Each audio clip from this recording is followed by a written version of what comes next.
बच्चों, online class में आप सभी का स्वागत। फर्स्ट ईयर एचडीपी जेनेटिक्स के अंदर अपने पढ़ रहे थे सेल डिवीज़न। तो कम से कम 4 से 5 क्लासेस इसकी हो चुकी है। अपने पढ़ रहे थे मियोसिस यानी कि अर्धसूत्री विभाजन। उससे पहले पढ़ा था समसूत्री विभाजन। उससे पहले देखो, इस तरह से रिवाइज करना ज़रूरी है। जैसे मैं आज आपको कोई टॉपिक करवा रहा हूँ, करवाने से पहले मैं आपको बताता हूँ 20 से पहले हमने क्या किया था। इसी तरह से आप पढ़ा करो। जब भी घर पे पढ़ते हो, आप जो टॉपिक पढ़ने लगो तो उससे पहले जो पार्ट पढ़ लिया उसको एक बार याद करो, दोहराओ। तो इस तरह से आपके दिमाग में इमेज बनेगी भी हमने क्या पढ़ लिया और क्या पढ़ना है। बस यही एक रणनीति होती है पढ़ाई भी, हमें कैसे पढ़ना है। तो अपने पढ़ रहे थे अर्धसूत्री विभाजन। अर्धसूत्री विभाजन में अपने सबसे पहले पढ़ा था। अभी अर्धसूत्री विभाजन है वो शब्द किसने दिया था? फार्मर और मुरे नामक वैज्ञानिक ने दिया था। किसे कहते हैं अर्धसूत्री विभाजन? किन कोशिकाओं में होता है? अब जैसे ये बात छेड़ते हैं, मेरे दिमाग में तो आने लग गया भाई, अपने कल कोई इस मैटर पे बात की थी, घर जाके तो मैंने पढ़ा नहीं, उस मैटर पे बात की थी भाई। जो अर्धसूत्री विभाजन है, फार्मर और मुरे नामक वैज्ञानिक ने शब्द का प्रयोग किया। जनन कोशिकाएं यानी जर्म सेल है, उनमें कौन सा विभाजन होता है? अर्धसूत्री विभाजन होता है। और कोशिका विभाजन के बाद में जो 4 पुत्री कोशिकाएं बनती है, उनमें गुणसूत्रों की संख्या आधी हो जाती है। क्या हो जाती है? मात्र कोशिका से जो पुत्र कोशिकाओं का निर्माण होता है, उनमें गुणसूत्रों की संख्या आधी हो जाती है। और वहाँ समसूत्र विभाजन में क्या होता है? जो मात्र कोशिका से जो पुत्र कोशिकाओं का निर्माण होता है, गुणसूत्र है वो मात्र कोशिका के समान होते हैं। और एक इसमें ये पढ़ा था, जो प्रथम विभाजन में गुणसूत्रों में कोई परिवर्तन नहीं होता। क्यों? क्योंकि समजात गुणसूत्रों के सिर्फ जोड़े अलग होते हैं। द्वितीय विभाजन में क्या होता है? 4 पुत्री कोशिकाओं का निर्माण होता है और उनमें गुणसूत्रों की संख्या अपने मात्र कोशिका से आधी हो जाती है। और भी पढ़ा था इसमें पढ़ा था द्विगुणित कोशिकाओं में। अर्धसूत्री विभाजन किस में हो रहा है? द्विगुणित। द्विगुणित का मतलब है डिप्लॉइड, अगुणित का मतलब है हैप्लॉइड। और इनमें जो युग्मक गैमेट्स यानी कि जो शुक्राणु है और अंडाणु, ये युग्मक और ये अलग अलग है, इसलिए अगुणित है। लेकिन जब ये मिलेंगे, जायकोट बनेगा तो वो द्विगुणित सेल कहलाएगी। इतनी सी बात अपने उसमें की थी। इस तरह से आप दोहरा लिया करो। उसके बाद में अपने पढ़ा था prophase, metaphase, anaphase, telophase. Prophase अवस्था जो अर्धसूत्री विभाजन की प्रथम अवस्था होती है, सबसे लंबी व जटिल अवस्था होती है। मैंने कहा था प्रश्न पूछा जा सकता है। उसके बाद में अपने पढ़ा था इस अवस्था में क्या है? जो क्रोमेटिन गुणसूत्र है वो का जो क्रोमेटिन पदार्थ है वो जाल के रूप में, धागे के रूप में उलझा हुआ सा रहता है। केंद्र का आकार बढ़ जाता है। ये बेसिक बातें पढ़ी थी। 2 ही बात मेन है इसमें। प्रोफेज सबसे लंबी है जटिल अवस्था, और इसमें जो गुणसूत्र है यानी वो जो क्रोमेटिन पदार्थ है गुणसूत्र का, वो जाल के रूप में दिखाई देता है। अब अपने बात की थी प्रोफेज की आगे 5 उपावस्थाएं। प्रोफेज की 5 उपावस्थाएं: लेप्टोटीन, जाइकोटीन, पेकिटीन, डिप्लोटीन, डाइकाइनेसिस। 5 हो गई। सबसे पहले अपने पढ़ी थी लेप्टोटीन। लेप्टोटीन यह प्रोफेज की प्रथम अवस्था है। पूछा जा सकता है प्रश्न, अर्धसूत्री विभाजन में प्रोफेज की प्रथम अवस्था। वैसे ये 5 उपावस्थाएं हैं किसकी? अर्धसूत्री विभाजन में की उपावस्थाएं हैं, लेकिन प्रोफेज की तो ये प्रथम अवस्था है। कौन सी? लेप्टोटीन। इस अवस्था में क्या है? जल अवशोषण के कारण केंद्र का आकार व आयतन बढ़ जाता है। एक बात इसके अंदर पड़ी थी कि जो क्रोमेटिन पदार्थ है या जो गुणसूत्र है, उस पर मोतियों के समान एक संरचना पाई जाती है, जिसे अपने क्या कहते हैं? क्रोमोमियर्स कहते हैं। क्या कहते हैं? क्रोमोमियर्स। और इसमें अपने बात की थी कि जो गुणसूत्र है वो धागे के रूप में पड़ा है, वो थोड़ा सा क्या है, ऐसे पतला और संघन होकर अपने को दिखाई देता है। गुणसूत्र कुंडलन छोटे मोटे हो जाते हैं, यानी कि कुंडलित होता है, वो थोड़ा सा संघन हो जाता है। ये बात अपने पढ़ी थी। लेप्टोटीन भी एक पढ़ी थी। आरएनए व प्रोटीन के अधिक निर्माण होने के कारण केंद्रिका, जिसे न्यूक्लियोलस कहते हैं, का आकार बढ़ जाता है। किसका? डीएनए और प्रोटीन का अधिक निर्माण होने के कारण केंद्रिका का आकार बढ़ जाता है। ये पढ़ी थी लेप्टोटीन। प्रश्न यहीं से बनने हैं और आपको बस सावधानी से आंसर देना है। लेप्टोटीन के बाद में जाइकोटीन, ये प्रोफेज की दूसरी अवस्था। प्रोफेज की दूसरी अवस्था। इस अवस्था में मैंने बताया था अभी होमोलोकस क्रोमस है, वो गति करते हुए पास पास आते हैं। इस क्रिया को सूत्र युग्मन या सिनेप्सिस कहते हैं। क्या कहते हैं? सिनेप्सिस।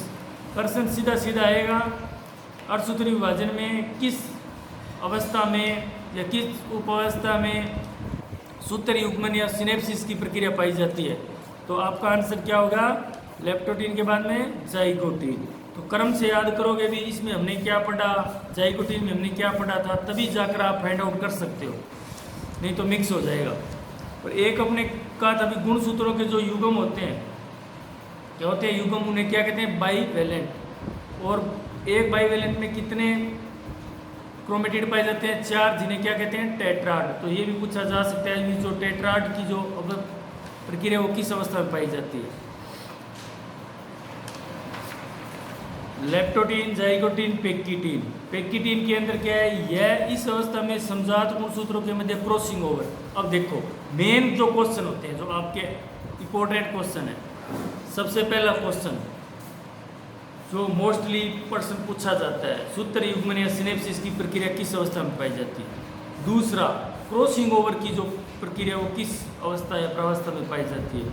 अति महत्वपूर्ण प्रश्न है। तो आपका आंसर होगा पेक्कीटीन। मैंने बताया था क्रॉसिंग ओवर का मतलब है जीन विनिमय, जीनों का आदान प्रदान। ये अपने कल पढ़ लिया था, बस 1-2 मिनट में रिवाइज कर रहा हूँ ताकि आपका वे बना रहे। एक अपने पढ़ा था प्रोपेक्कीटीन, प्रोफेज की लंबी अवस्था है। वैसे अगर अर्धसूत्री विभाजन की लंबी अवस्था प्रोफेज, अगर प्रोफेज की पूछ ले सबसे लंबी अवस्था तो पेक्कीटीन।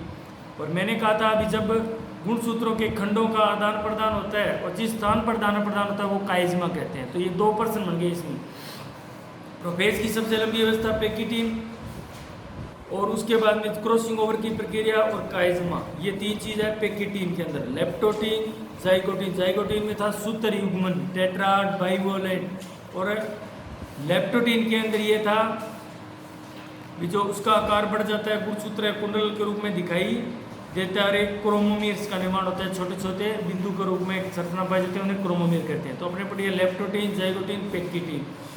अब पढ़ रहे हैं अपने डिप्लोटीन। क्या पढ़ रहे हैं? डिप्लोटीन, जो प्रोफेज की चौथी उपावस्था है।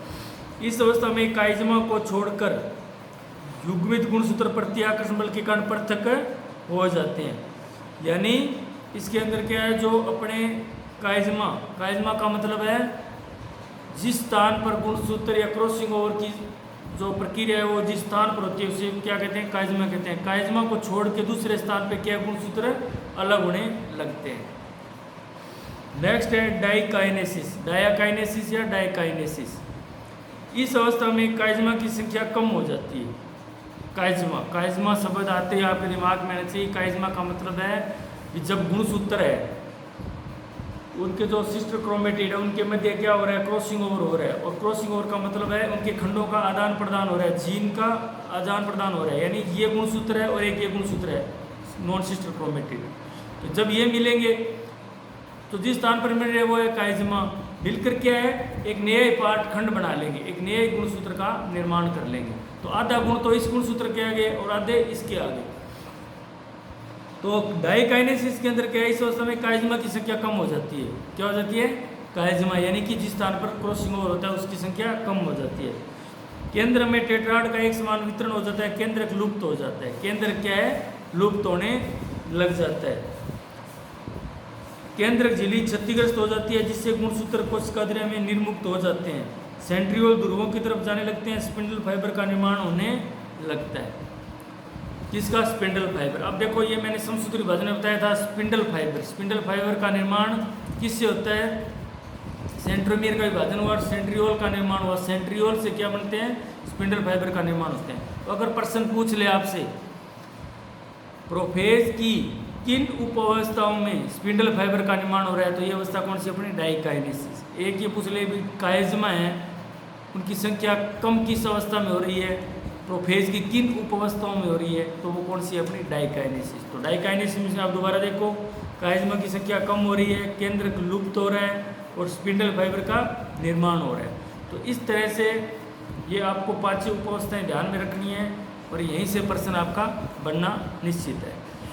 अब अपने बात करते हैं, प्रोफेज पढ़ लिया, प्रोफेज की 5 उपावस्थाएं पढ़ ली। अब पढ़ रहे हैं मेटाफेज। क्या है? मेटाफेज। मेटाफेज फर्स्ट, क्योंकि अर्धसूत्री विभाजन प्रथम और अर्धसूत्री विभाजन द्वितीय होता है, तो अपने पढ़ते हैं मेटाफेज फर्स्ट। केंद्रक झिल्ली व केंद्रिका पूर्ण रूप से लुप्त हो जाती है। सेम डिट्टो ये आगे की बात उसी तरह से है। कहाँ पे? जैसे अपने समसूत्री विभाजन में पढ़ा था। समसूत्री विभाजन में क्या पढ़ा था अपने ही पढ़ा था, कोशिका के अंदर जो गुणसूत्र है वो क्रोमेटिन पदार्थ है वो जाल के रूप में दिखाई देता है। ठीक है, उसके बाद में अपने पढ़ा था सेंट्रियोल का विभाजन होता है, और जो प्रोफेज समजात की जो प्रोफेज थी उसके अंतिम में केंद्रिका और केंद्र विलुप्त होने लगते हैं, लेकिन वो पूर्णतः विलुप्त मेटाफेज में होते हैं। तो वहीं अपने बात करते हैं मेटाफेज। मेटाफेज में क्या है? केंद्रक झिल्ली और केंद्रिका पूर्ण रूप से लुप्त हो जाती है, स्पिंडल फाइबर का निर्माण होता है। स्पिंडल फाइबर जो सेंट्रियोल से निकलते हैं और जो गुणसूत्र है उस पर काइनेटोकोर प्रोटीन पाई जाते हैं, उससे जुड़ते हैं और उसको अलग अलग ध्रुवों पर ले जाते हैं। तो इस तरह से मेटाफेज में दो ही बात बनती है, केंद्रक और केंद्रिक झिल्ली है वो विलुप्त हो जाती है, स्पिंडल फाइबर का निर्माण हो जाता है। इस अवस्था में गुणसूत्रों का सेंट्रोमियर विपरीत ध्रुवों की ओर भुजाएं मध्य रेखा में व्यवस्थित होकर मध्यवर्ती पट्टी का निर्माण करती है। यानी कि गुणसूत्र है, जैसे मान लो गुणसूत्र है, गुणसूत्र के एक साइड से जब खींचेगा इसको स्पिंडल फाइबर से और इधर दूसरी साइड से, तो जो भुजा है वो तो मध्य की तरफ रहेगी, और जो उसका जो वो सेंट्रोमियर है वो जाएगा ध्रुवों की तरफ। जैसे मान लो ये गुणसूत्र है, जब इसको यहाँ से खींचेगा तो जो भुजा है वो तो मध्य की तरफ जाएगी, और जो सेंट्रोमियर है वो ध्रुवों की ओर चला जाएगा। इस पट्टी पर समजात गुणसूत्रों के युग्म के एक सूत्र को मात्र और दूसरे को पित्तर गुणसूत्र भी कहते हैं। इनका क्या कहते हैं? इस पट्टी पर समजात गुणसूत्रों के युग्म के एक सूत्र को मात्र और दूसरे को पित्तर गुणसूत्र भी कहते हैं। यानी कि जो होमोलोकस क्रोमोसोम है, जब इन स्पिंडल फाइबर से इनको विपरीत ध्रुवों की तरफ ले जाया जाएगा तो इनमें एक मात्र और एक पित्तर गुणसूत्र होते हैं। तो सिर्फ मेटाफेज में आपको क्या ध्यान में रखना है? केंद्रक और केंद्रिक झिल्लिका विलुप्त हो जाती है, स्पिंडल फाइबर का निर्माण हो जाता है, और सेंट्रोमियर विपरीत ध्रुवों की ओर चले जाते हैं। और इसके अंदर क्या है? जब वो गुणसूत्र को विपरीत ध्रुवों की तरफ लेकर जाते हैं तो भुजाएं मध्य की तरफ और सेंट्रोमियर ध्रुवों की ओर उसका जो है वो रहता है। यानी कि जो सेंट्रोमियर है वो तो इधर रहेगा और जो भुजाएं हैं वो मध्य की तरफ रहेगी। नेक्स्ट अवस्था आती है अपनी प्रोफेज, मेटाफेज, एनाफेज, या हिंदी में से कहते हैं पश्चावस्था। Anaphase first. इस अवस्था में गुणसूत्रों की संख्या आधी हो जाती है। ये आपको मुख्य एक ही बात याद रखनी है कि इस अवस्था में गुणसूत्रों की संख्या क्या हो जाती है? आधी हो जाती है। इस अवस्था में गुणसूत्रों की संख्या हाफ हो जाती है। तो प्रश्न सीधा सीधा पूछा जाएगा अर्धसूत्री विभाजन की किस अवस्था में गुणसूत्रों की संख्या आधी हो जाती है? तो वो कौन सी है? पश्चावस्था या एनाफेज अवस्था। तो ये एक ही बात आपको ध्यान में रखनी है, अर्धसूत्री विभाजन की जो एनाफेज अवस्था है उसमें गुणसूत्रों की संख्या आधी हो जाती है। मेटाफेज में क्या होता है? केंद्रक और केंद्रक झिल्लिका विलुप्त हो जाती है, स्पिंडल फाइबर का निर्माण शुरू हो जाता है, सेंट्रोमियर विपरीत ध्रुवों की ओर चले जाते हैं। वह जो गुणसूत्र का जब अपने विपरीत ध्रुवों की तरफ ले जाते हैं तो जो अर्ध क्रोमेटिड या जो अर्ध गुणसूत्र है उनकी भुजाएं तो रहती है मध्य की तरफ, और जो सेंट्रोमियर है वो रहता है ध्रुवों की तरफ। ये बात ध्यान में रखनी है। प्रोफेज में अपने पढ़ा था, 5 उपावस्थाएं पढ़ी थी। मेटाफेज में ये हो रहा है। एनाफेज में सिर्फ ये बात रखनी है, गुणसूत्रों की संख्या क्या हो जाती है? आधी हो जाती है। नेक्स्ट है टीलोफेज या अंत्यावस्था। हिंदी वाले शब्द भी आपको याद रखने हैं, वहाँ पे अंत्यावस्था भी लिखा आ सकता है। केंद्रक व केंद्रक झिल्लिका पुनः निर्माण हो जाता है, स्पिंडल फाइबर लुप्त हो जाते हैं। ये सेम है माइटोसिस और मियोसिस के अंदर। इसमें क्या है? जो केंद्रक व केंद्रक झिल्ली विलुप्त हुई थी उनका पुनः निर्माण शुरू हो जाता है, और क्या हो जाता है? स्पिंडल फाइबर विलुप्त हो जाते हैं। क्यों? क्योंकि स्पिंडल फाइबर का काम यही होता है कि जो गुणसूत्र है उसके काइनेटोकोर प्रोटीन से जुड़कर और गुणसूत्र का जो आधा पार्ट इस साइड लेके जाना और आधा इस साइड। अब क्या है? जो सारा काम हो चुका है, तो जो टीलोफेज अवस्था है इसमें जो केंद्रक झिल्ली है वो प्रकट होनी शुरू हो जाएगी, और जो स्पिंडल फाइबर है वो विलुप्त हो जाएंगे। इस अवस्था में कोशिका द्रव्य विभाजन भी हो सकता है। बिना इसी के कोशिका विभाजन मियोसिस की दूसरी अवस्था प्रेस भी कर सकता है। 2 पुत्री कोशिकाएं बन भी सकती है, तो कोशिका द्रव्य में ही 2 पुत्री केंद्रक बन जाते हैं। यानी कि ये कह रहा है अब तो सारा काम हो गया। तो ये बात होने के बाद में क्यों? क्योंकि आधा गुणसूत्र इधर चला गया, आधा इधर चला गया। एक केंद्रक से दो केंद्र का निर्माण, एक कोशिका से दो कोशिका का निर्माण हो रहा है, दो कोशिका का निर्माण हो रहा है, तो निर्माण होने के बाद में उसका जो केंद्रक विलुप्त हुआ था वो प्रकट हो जाएगा, केंद्रक झिल्ली प्रकट हो जाएगी, तो स्पिंडल फाइबर है वो विलुप्त हो जाएंगे और दो पुत्री कोशिकाओं या दो पुत्री केंद्रकों का निर्माण हो जाएगा। तो अब ये आपको दोबारा एक बार थोड़ा सा देख लो भी किन किन अवस्थाओं में क्या क्या बात पूछी जा सकती है, क्या क्या प्रश्न बनते हैं। टीलोफेज अंतिम अवस्था है, इसके अंदर क्या है, जो केंद्र को केंद्रक झिल्ली है वो वापिस प्रकट हो जाते हैं, स्पिंडल फाइबर विलुप्त हो जाते हैं। प्रश्न क्या पूछा जाएगा, अर्धसूत्री विभाजन की किस अवस्था में केंद्रक व केंद्रक झिल्ली पुनः प्रकट हो जाते हैं, उनका पुनः निर्माण हो जाता है, तो आपका आंसर होगा टीलोफेज। प्रश्न पूछा जा सकता है किस अवस्था में स्पिंडल फाइबर विलुप्त हो जाते हैं, टीलोफेज। प्रश्न पूछा जा सकता है किस अवस्था में दो पुत्री केंद्रक या पुत्री कोशिकाओं का निर्माण हो जाता है, तो पुत्री केंद्रकों का निर्माण टीलोफेज। क्यों?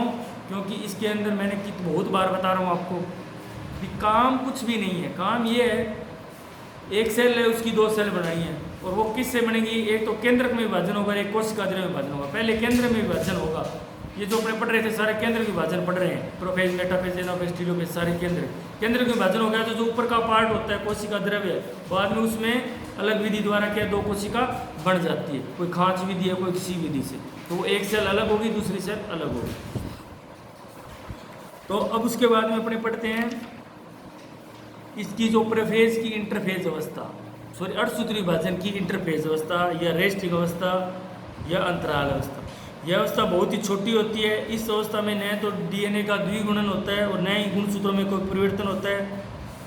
डी रॉबर्टी ने इस विश्राम अवस्था को इंटरकाइनेसिस कहा है।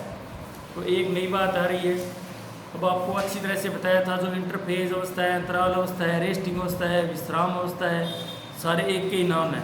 इसका मतलब क्या है, एक कोशिका विभाजन होने के बाद में जो कोशिका दूसरा विभाजन करती है तो जो बीच का जो टाइम होता है वो रेस्टिंग अवस्था होती है। और रेस्टिंग अवस्था में क्या है, कोशिका अपने आप को द्वितीय विभाजन के लिए तैयार करती है।